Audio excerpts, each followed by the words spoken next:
ଗଣିଆର ବିଭିନ୍ନ ସ୍ଥାନରେ ବାହୁଡ଼ା ଯାତ୍ରା ପାଳିତ। ଗଣିଆର ବିଭିନ୍ନ ଜଗନ୍ନାଥ ମନ୍ଦିରରେ ବାହୁଡ଼ା ଯାତ୍ରା ପାଳିତ ହୋଇଯାଇଛି।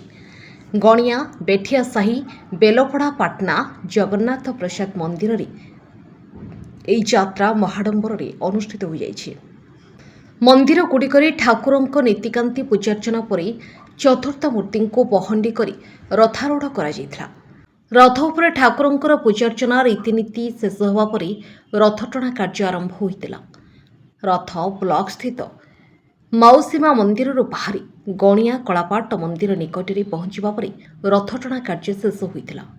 ଆଜି ମହାପ୍ରଭୁ ସେଠାରେ ବିଶ୍ରାମ ନେବା ପରେ ଆସନ୍ତାକାଲି ପୁଣି ଥରେ ନିର୍ଦ୍ଧାରିତ ସମୟରେ ରଥଟଣା ହୋଇ ଜଗନ୍ନାଥ ମନ୍ଦିରରେ ପହଞ୍ଚିବ ବୋଲି ମନ୍ଦିର ପରିଚାଳନା କମିଟିର ବରିଷ୍ଠ ସଦସ୍ୟ ଉଦୟନାଥ ସାହୁ ପ୍ରକାଶ କରିଛନ୍ତି।